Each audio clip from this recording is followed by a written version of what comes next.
What up? It's your boy T-Man Reaction. Today's Films Friday. Now we're gonna go straight into the main course of Films Friday. That is the Dead Meat Kill Counts. And this week, since I last Dead Meat Kill Count, I did Pearl. I was like, let me find main reason I wanted to do Pearl, so I can finally do the Kill Count reaction to this. We want to check out MaXXXine. And MaXXXine is part of the three movies involving the start out with X as well too. Though this is the official sequel, as Pearl was a prequel dealing with the Lady Pearl that was in the X. Now this time it's MaXXXine dealing with MaXXXine later on after X. So without further ado, let's see where this goes, where MaXXXine goes to where Pearl was at, where X left off there as well too. Let's get it.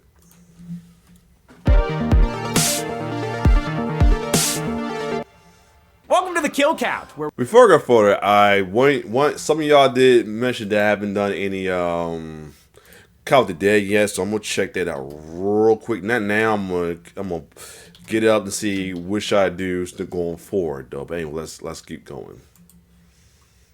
where we tally up the victims in all our favorite horror movies and show you how they were made. I'm James A. Janice, and today we're looking at MaXXXine, released in 2024. MaXXXine is the third and final installment in the X trilogy from writer-director Ty West. The middle movie was a prequel that gave us the backstory for X's villain, Pearl. MaXXXine takes us forward again to continue the story of X's final girl, Maxine Minx. After making a name for herself in adult entertainment, she's looking for her big break in 1985 Los Angeles. Much like The City, the film's tone is seedy and dark, with a cultural backdrop of satanic panic, Reagan-era unrest, and the Night Stalker's reign of terror. Ty West was already thinking about MaXXXine when he pitched Pearl, and knew from the start that he wanted to make a trilogy, A24's first. He wrote the script over the summer between X and Pearl's releases. He lived in this trilogy's world non-stop until MaXXXine came out. I've been working 7 days a week, 12 hours a day since X on these movies, so I think it has been about 4.5 years. While the first two films were shot back-to-back in New Zealand, MaXXXine was filmed much later on location in Los Angeles. Mia Goth reprised the role of MaXXXine and served as an executive producer. MaXXXine is another stylistic change from the films that came before it. X took inspiration from 70s exploitation films like Texas Chainsaw Massacre. Pearl was a warped nightmare version of Golden Age Technicolor films. MaXXXine, meanwhile, is built on a foundation of 80s films about Los Angeles, like Brian De Palma's Body Double, Angel,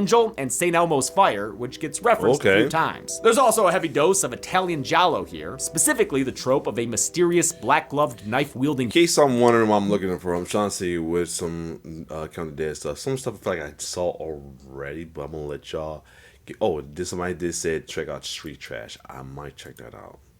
I think I actually had that held on a while back though. Yeah, I did. I had it my original Film Friday thing, so I might add that soon. So yeah, there we go. Anyway, let's keep going. Killer. I absolutely loved X and Pearl. They were two of my favorite horror movies of 2022. MaXXXine is... it's alright. It's definitely bigger than the previous two films, which were mostly self-contained. This is a big city picture, and probably Ty West at his most commercial, which isn't necessarily a bad thing. I like that he gets to stretch his filmmaking muscles. It's a huge contrast to his earlier quiet indie work. But a lot of the side characters feel underdeveloped, introduced and killed off in subsequent scenes. And I wanted to see MaXXXine do more herself. She feels a little passive, especially in the film's final act, which has plenty of its own issues. But I still enjoyed the movie and its gritty look and sleazy LA. Goth is great as always, as are some supporting players. Yeah, is that Halsey? Yeah, is that Halsey? I just saw. Yep. Especially Kevin Bacon. I like that it's entirely different than X and Pearl, and the style goes well with the city and industry it portrays. It's admittedly a little inside baseball sometimes, but for someone in the entertainment industry, it's a lot of fun. So, while I wouldn't call it a masterpiece like X and Pearl, I think it's a strong enough conclusion to an insanely ambitious trilogy. There aren't many filmmakers who could pull off what West and Goth did, and they should be proud of their accomplishment. Well, I'm looking to see who that with her. I was trying to because she gotta be taller than she gotta be tall as well because Mia Goth is tall herself. She's like 5'10", 5'11". So I'm like, this girl taller than her. And I look and see that's the one from that's Aisha from Guardian Galaxy. She like 6'2". Yeah. hello? Where is it, James? Uh-oh, here we go again. Where's the Bomba's foot? What? Who is this?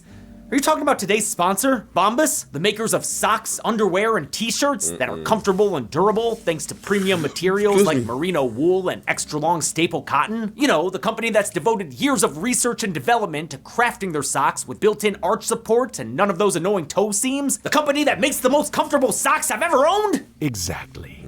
Now give me what I want, James, or I swear I'll hurt her. I'll hurt her real bad. But you don't need me for them. You can just go to their website. And right now, they're even offering their holiday drop with all new fuzzy socks, cozy slippers, and cashmere merino wool blend socks. So they're stocked with everything to treat yourself or your loved ones to a great gift this holiday season. Oh, I know, James. I know everything about Bombas, about their commitment to giving back by donating over 150 million essential clothing items to those in Why need. is that? I'm checking out some of these casts, and this is going to be interesting one to check out. About one purchase equaling one item donated. But what I don't know about the Bombas Foot is that precious code that gets new customers 20% off their purchase. Wait, our discount code? Is that what this is all about? Well, that's easy. You and any new customers can get 20% off their first purchase by going to bombas.com/killcount and using code DEADMEAT20 at checkout. That better be true, James. For her sake. Okay. Does this XXX trilogy's final chapter have 3 times the kills as its predecessors? Let's find out and get to them. The movie begins with a grainy home video from 1959, where Minnie MaXXXine performs a very Pearl-like routine. Behind the camera, her doting dad tells her she'll be a star of the church one day, as long as she lives by their shared motto. I will not accept a life I do not deserve. So he's who we have to thank for the line we've been seeing and hearing this whole trilogy. I will not accept a life I do not deserve. Giant Hollywood soundstage doors open into a referential aspect ratio, visually tying this threequel to its predecessors and their opening shots. In struts MaXXXine, a whole lot blonder and ready to move on from the porn industry. Did you always want to be in that line of work? I always wanted to be famous. She's here to audition for a horror movie, a sequel called The Puritan 2. It's directed by an English filmmaker named Elizabeth Bender. Is that your real accent? Yes, ma'am. Oh, we're having an accent off, eh? MaXXXine's acting chops impress the director as she delivers a powerful off-book monologue. It's hilarious that a lengthy Mia Goth monologue, which was the climax of Pearl, is done within the first 5 minutes of MaXXXine. Even more of a flex is when they show how quickly Goth can turn it on and off. Nicely done.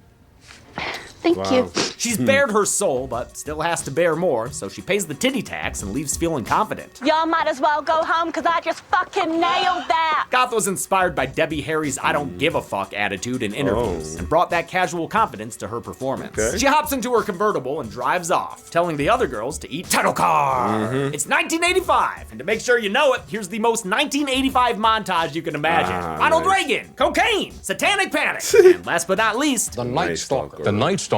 Night Stalker. Night Stalker. MaXXXine is set in 1985 because it was the peak of moral panic surrounding metal music and horror movies. Add in the Night Stalker's presence, and Ty West thought it made the ideal year for his LA set horror film. If I had made it the year before, the backdrop would have been the Olympics, and that's less appropriate. MaXXXine gets to work at the Landing Strip, a multi-pronged business that offers Sunday brunch, airline pilot strippers, and a backroom porn production. I'm sure one of their endeavors will eventually take off. She gets changed for work as her coworker Amber complains about her scene partner's stamina. Jesus, Mary. Stamina? It should not be that hard to fuck me. I was supposed to be in Tillamook Lake an hour ago. Amber's played by Chloe Farnworth, who gave one of my favorite performances in recent years, the 12-hour shift. She invites MaXXXine to a party in the hills, but Maxie's working her other job tonight. She will not rest until she's famous, thanks to her can-do attitude and, ceramic goose load of cocaine. Wonder if Mr. Goose would approve. She rushes home between gigs to pack an outfit and a gun, where she gets a call from her agent, Teddy Knight Esquire. He's the best agent boy in the Giancarlo world, with the worst wig in the Esposito. world, and he gives her great news. Great, She got the eh? part in Puritan 2. Teddy's played by Giancarlo Esposito Giancarlo. in a very non-Giancarlo Esposito role. It's so nice to see him in a fun hammy role, as opposed to the stoic Gus Fring light characters we usually see him play. MaXXXine takes off for her second job, treating us to another montage that shows off the devil. Check out the Residents on Netflix. It's a good series he featured on as well too, though. Yeah. Cool guy as well too. I kind of red crushed him on one was in North Carolina for vacation, but he didn't want to take pictures at times, and it was because he was part of a con, and it was like a con rule. So yeah. side of the City of Angels. The peep shows, the drug deals, the unauthorized characters on Hollywood Boulevard. The montage also includes a cameo from West's dog, who's part Shih Tzu and named Molly. Wow, he's just like me, for real.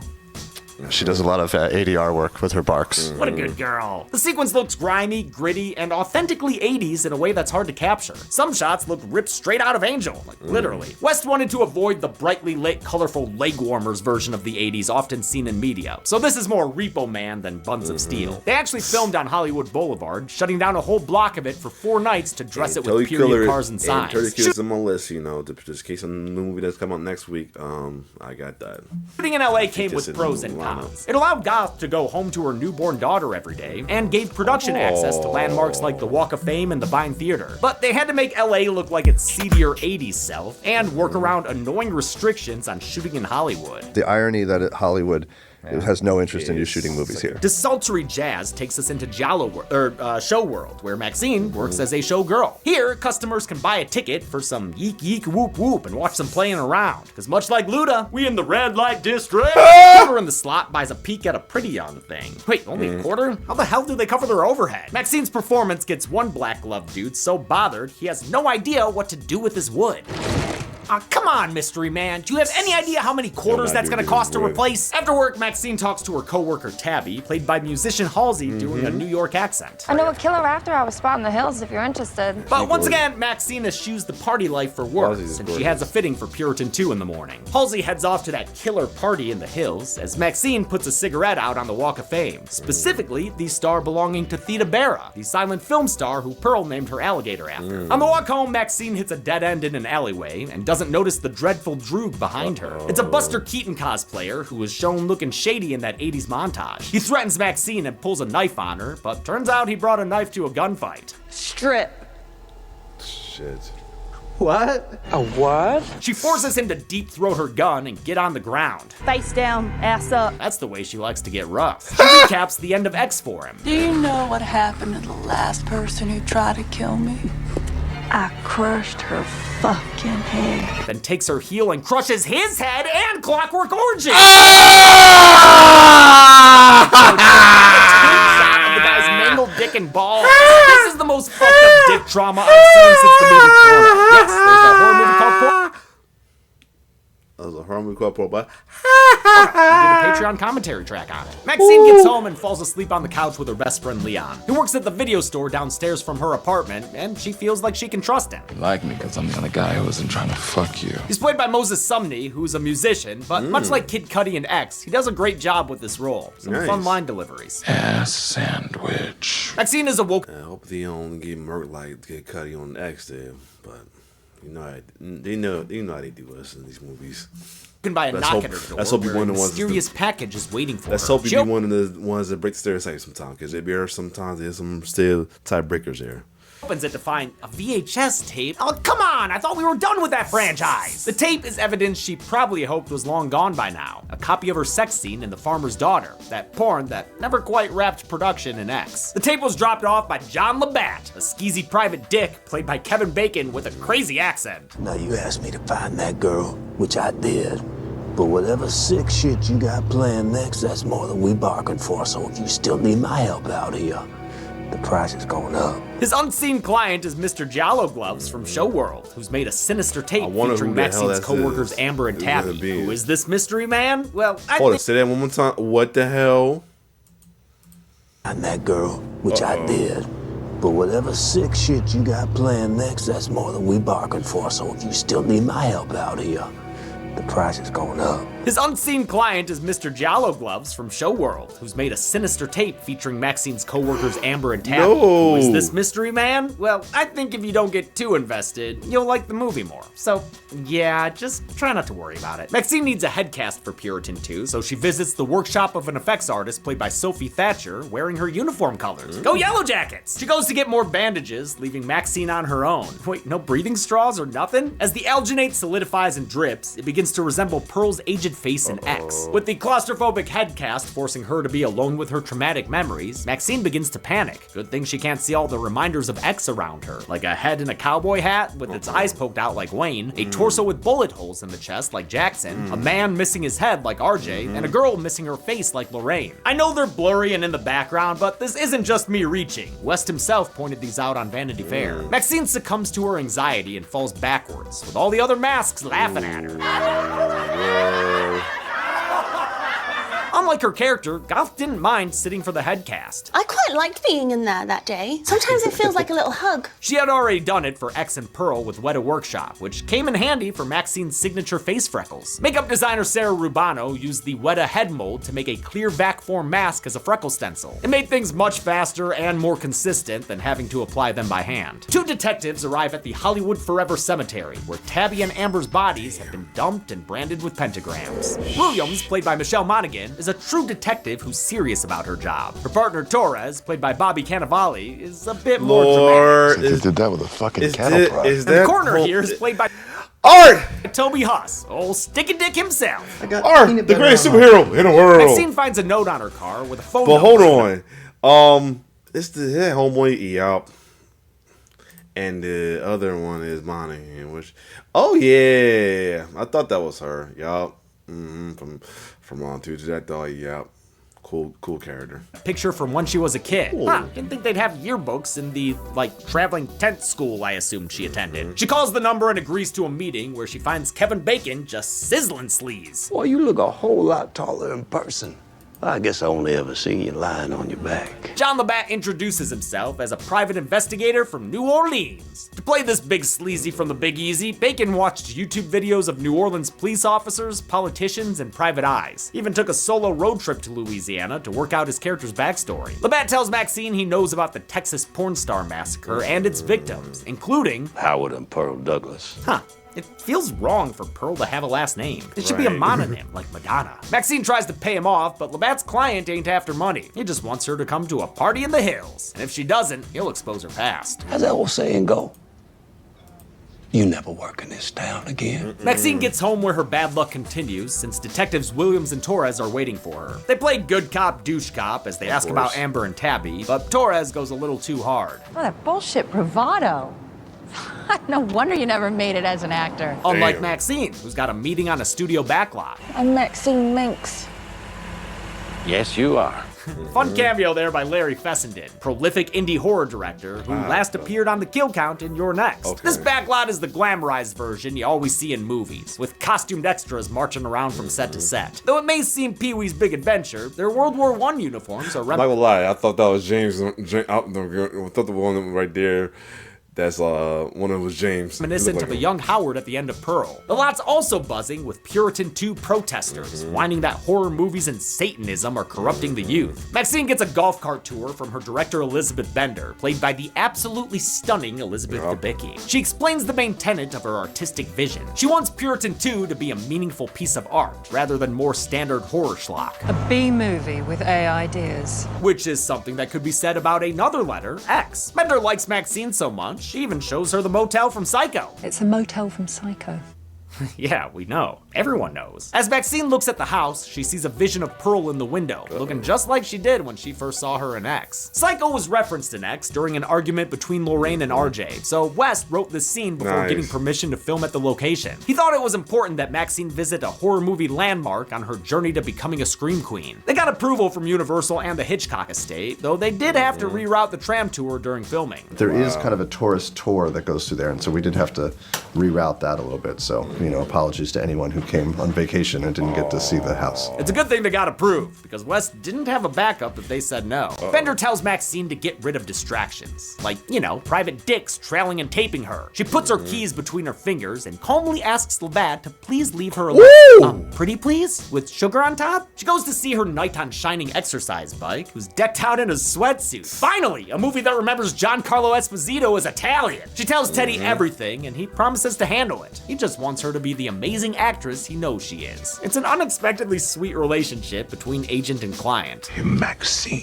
Minx. And make this my second kill count reaction with this. The first one was Abigail. Well, Debbie. With his encouragement, she heads home to learn her lines and do some lines. Maybe the coke is why she's highlighting so aggressively. All right, lady, it's yellow. Downstairs at the video store, Leon finishes his Oh! Too bad Mr. Jalo's already inside. Forrest! Slices the Oh, man! Spraying all those precious videotapes with blood. He finishes by ripping out his upside-down cross earring. The next morning, damn! I should have known. And worse, he got a worse than Kid Cudi. He got a little bit worse than Kid Cudi. Dang. MaXXXine comes downstairs to find the cops wheeling out Leon's bloody body. Wait, what the fuck, Williams? You can't just show a dead body like that. You just Daniel isn't real to a whole crowd of people. A distraught MaXXXine joins them at the police station, where Williams tells her to have some coke and smile. Just not her usual kind of coke. Ow. The detectives ask her why she's a commonality between these three Night Stalker-y murders. Williams tries to get MaXXXine to help save the next girl's life, but this final girl doesn't want to play the hero. Maybe she should save herself. Who's this next victim? MaXXXine gets to set late, so Elizabeth steps all over her, and not in the way you'd want her to either. She warns MaXXXine that she only gets one second chance, just like Molly, star of the first Puritan movie, who has an unlikely return in the sequel. I was quite literally burnt to a crisp in the last film, and here I am resurrected, a working actor. We only see glimpses of the Puritan duology, like Molly eating this blood apple, but West did write out the general storylines and main character arcs of the Puritan and the Puritan 2. Puritan star Molly is played by Lily Collins, whose accent fluctuates wildly. But hey, that might just be her character putting up a front. My child corpse's scream has been immortalized in cinema history. I mean, how many girls from a council estate in North Yorkshire can say that? Is that your real accent? I don't think it is. Maybe it'll get more consistent with time, though. I mean, this is only her first scene. I was invited to a big party in the hills for some out-of-town producer. Oh, never mind, she did. MaXXXine wanders on the Old West set, where she finds John Labatt rocking a Chinatown nose bandage. There you go. Says this back lot ain't big enough for the two of them, ushering in a standoff like the one Jimmy Fallon had against himself in the Tram Tour video. This town ain't big enough for the both of us, Jimmy Fallon. Well, I ain't going anywhere, Jimmy Fallon. He chases her through the fake streets and back to the Bates Motel. You know, when I first saw this scene, I thought he was gonna follow her inside and get pushed down the stairs in an homage to Psycho. I mean, it seems so obvious. He's even a detective. But instead, MaXXXine just hides and he gets busted by Larry Fessenden. Pretty anticlimactic. All things less Jalo and more Looney Tunes. Still, she's sick of Labatt giving her the blues. Sick of it affecting her job, too. Whatever's going on in your life that's interfering with this picture, I don't care what it takes. Squash it. She decides to take care of it once and for all by getting dressed to kill and hitting the club for a honeypot. Absolutely kick-ass use of Frankie Goes to Hollywood's Welcome to the Pleasure Dome here. This is like a Manhunter needle drop in how much it rules. The nightclub scene also features a quick cameo, since the DJ is played by West's wife and real-life DJ, Alice in Wonderland. Wow! Oh! She's cool. I actually saw her live at a Diplo event that I street team for at this place, a Soundgarden in Philly. Well, wow, that's awesome. Scene into the chicks' room and kicks in the stall doors to reveal increasingly gross toilets. When he hits the last stall, he finds the window open and MaXXXine gone. He chases after her onto a loading dock where porn cameraman Shepard puts his lights out with a Louisville slugger. He just young rocked his world. By the way, apparently Bacon didn't use a stunt double for this movie. So what, he took that fall with his 65-year-old knees? Labatt comes to with his hands cuffed to the steering wheel of his car, positioned underneath a junkyard press. He tries to bargain for his life, but MaXXXine presses the button so she can finally squash this problem once and for all. He gets crushed as his scream rises to a fever pitch and is suddenly stopped. A river of blood pours out, which the junkyard dogs lap up. Hey, did anyone card those pooches before serving them Labatt? MaXXXine leaves Teddy to handle things in true Gus Fring fashion. What are agents for? At home, she washes off the blood and turns on the news to see another report about the Night Stalker. Residents living in fear are praying that someone out there will come forward to finally put a stop to these vicious murders. This is what Detective Williams has been begging her to do all movie, but now she hears it from someone on the TV and sees how it could help her career. She finally decides to take action, if only to stop this spoon-fed. Oh shit! I didn't see who was the director. That's Young Rock.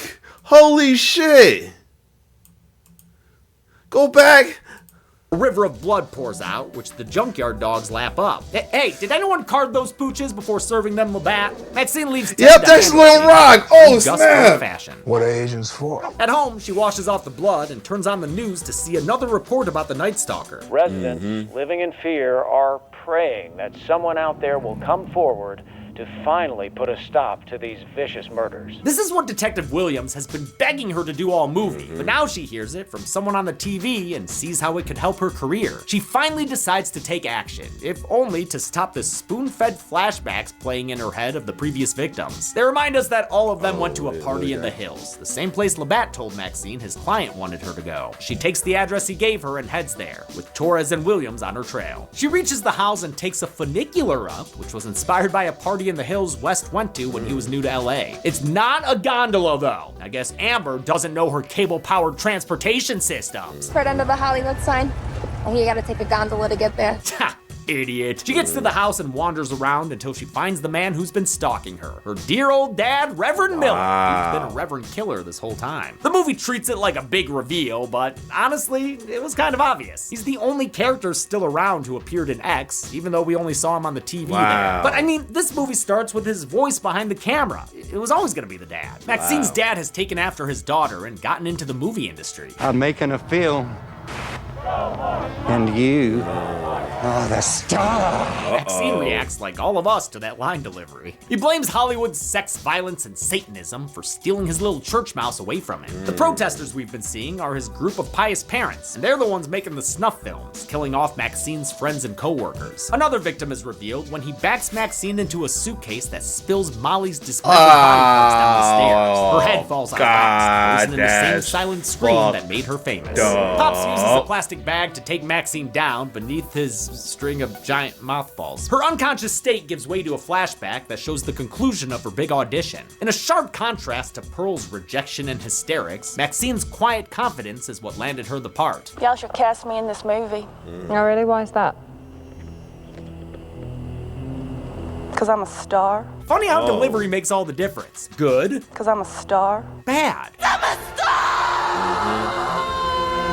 Maxine wakes up to lights, camera, monologue. Ezekiel 16, chapter 14. Ugh, Papa, don't preach. But he is in trouble deep, as he plans to use her to expose Hollywood as the cult it is. He's got a culty camera crew and everything. Too bad that one guy doesn't even know how to hold a boom. Maxine's dad is played by New Zealand actor Simon Prast, reprising the role from X. Here, he, hams it up quite a bit. He's definitely going for it. It does fit his character, an evangelical fire and brimstone preacher. It just feels like a huge burst of very different energy, kind of coming out of nowhere. He gives Maxine a choice to renounce her life of sin or forfeit her right to life. But before Maxine takes a serious hit to her personal brand, Torres shows up finally ready to play the leading man. A cultist pulls a gun, but Williams says bang bang, kiss kiss that gun goodbye, and sends him for a swim. Then all hell breaks loose, and there was a firefight! Dad drops the red hot brand and goes up in flames, just like Pearl's mom did in the last movie. Man, where's boiling corn water when you need it? He manages to cool off in the pool in a shot where we see two dead bodies in the background. Damn, those detectives work fast. They take cover and keep the count going as Torres shoots a cultist in the head and Williams gets another in the chest. One of the dead churchgoers in this scene was played by an extra named James Hunter, who filed a $500,000 lawsuit against Goth and A24 in January. He claims that Goth kicked him in the head during filming and then taunted him about it. I felt the need to mention this, even though we don't really know what the truth is here. Hunter's involvement in other lawsuits has called this one into question, and there's been no corroboration and so far no resolution to the whole thing. I'll just state my agnosticism and wait for the courts to figure this one out. The Reverend cuts his pool time short and runs away from the scene as the cops shoot down two cultists near the video camera. Did you get that on film? Then the movie remembers its titular character hasn't done anything in a while, so Maxine cuts herself free. That first cultist who was shot pulls her into the pool with him, but she finishes what Detective Williams began and kills him with a stab to the schnoz. She gets out of the pool as the cops take out two final cult members with a bunch of back and forth gunfire. They tell Maxine to stay behind while they go after the Reverend, but she ain't into playing a supporting role. She grabs a rifle and follows them up towards the Hollywood sign. The detectives and her dad have a showdown that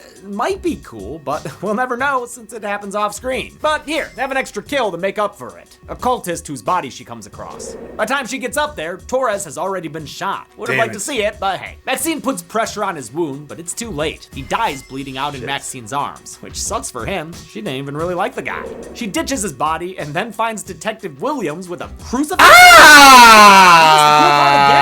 tells MaXXXine that she shot her dad, then takes an absolutely comical tumble down the hill until she's gone, baby, gone. MaXXXine continues until, for the third fucking time, she finds a dying person in the hills. This time it's her dad, who's still got enough breath left for one more monologue. He tells her he created a monster while trying to shape her into a success, and begs her forgiveness for failing her. A police helicopter arrives overhead, and in the spotlight she always wanted, MaXXXine has a fantasy. A dream sequence shows how this whole incident could make her an overnight success. She could have talk show appearances and a Puritan 2 premiere at Mann's Chinese Theater, the actual theater on Hollywood Boulevard where MaXXXine had its premiere in real life, complete with protesters. Wow. Yeah, it is. It was fun. She snaps back to reality and recites her father's favorite phrase. I will not accept a life I do not deserve. Bang, bang. And she shoots his head point blank. Bang. Holy crap! Exploded like a pumpkin. Hell yeah! Justin Raleigh and his team at Fractured Effects provided a lot of the prosthetics, like Papa Miller's head, which looks so damn cool when it explodes. I love all these angles of it. They also made the crucifix gag. Michelle Monaghan wore a plate over her eye with a silicone face piece that went over it. A prop crucifix was then fastened to the plate, and the whole thing was applied by makeup artist Kevin That was a good makeup Rossman. job right there. So creepy and good. I love it. To finish the effect, they included an eyeball that was shoved to the side. Gross. That's so fucked up. In a bit of a confusing ending, since we already had a fake fantasy flash forward, we now have a real flash forward to 1 month later, when MaXXXine's cutting a line of coke with her SAG card. Hope she saved enough drug money to pay her dues. She's finally achieved her dream. You're a fucking movie star. Even if that movie is still Puritan 2. On set, they take a moment of silence for Molly, but only a moment, then it's back to business. Show business! MaXXXine looks at her prop head and contemplates her newfound stardom. I just never wanted to end. It's a final line that, paired with her head that's frozen in a moment of time, perfectly encapsulates the trilogy's themes of mortality, fading youth, and the fleeting nature of fame. MaXXXine finally has everything she wanted, but the movie ends with her worrying about how long it'll last. How many victims met their maker in the City of Angels? Let's find out and get to the numbers. That's not a bad movie. No. Oh no, please, you can't do this. You can't do this. We can talk. We can negotiate. Oh, you need me. You need me to count the numbers. Yeah, this is another, God, Father, who art in heaven, hallowed be thy name. I keep I them think that he where did we say don't know. that. This is heaven. Give us a day. I think he did say it on his the best of them eat. We counted 18 kills in MaXXXine, with the victims maybe consisting of 13 men and 5 women. It was pretty hard to tell during the cultist shootout, but you know what? We did our best. This was actually the first time we've seen this count and gender breakdown on the show before, meaning MaXXXine delivered unto us a killigami. It also had more kills than both of its predecessors, with more than 4 times as many as Pearl. With a runtime of 104 minutes, MaXXXine had a kill on average every 5.78 minutes. I'll give the Golden Chainsaw for coolest kill to John LeBat. It wasn't the most graphic, but it was the most terrifying. It's a unique, brutal end to a real nasty son of a bitch. The machete for lamest kill goes to Detective Torres, who was fatally injured off screen without any cool wounds like Williams' crucifix to the eye. And that's it. MaXXXine was released in 2024 to the strongest opening weekend of the trilogy, but also the most mixed reviews. Until next week, I'm James A. Janice. This has been the Kill Count. On the next Kill Count. Mad scientist Jeffrey Franken loves his bride-to-be Oh, Elizabeth. yeah, Franken But one hooker. tragic day, death does her part. Like a couple of parts. Now Jeffrey's building her a new body, one sex worker at a time. We're gonna skip this since we did see this movie, so there's that. So then we're gonna go to his monologue. STEMmeat always recommends you watch the movie for yourself before its Kill Count. It's the only way to have your own properly informed opinion. Kill Counts are never meant to replace the experience of watching a film. Thanks a lot for watching this Kill Count for MaXXXine. If you haven't already, check out the interview we did with Ty West over on the Scream Dreams podcast. That's a podcast with me, Barbara Crampton, and Catherine Corcoran, where we talk to tons of people in the horror industry. We talked to Ty right before MaXXXine came out and just explored how he felt about coming to the end of this accomplishment. And make no mistake, this trilogy is a huge fucking accomplishment. I don't care what you think about them, if they're your style, if they're not. Cool. There you have it, though. MaXXXine. Definitely was an interesting movie as well, too, though. From the Dead Meats, probably watching it might be slightly different. Other than that, though, next week, if there's no new movie yet, the next will be online will be Totally Kill, or a movie I'm interested in. Next on the line will be Totally Killer. Other than that, If you like my reaction, like, share, subscribe to my YouTube channel. It's your boy T-Bear signing off. One love.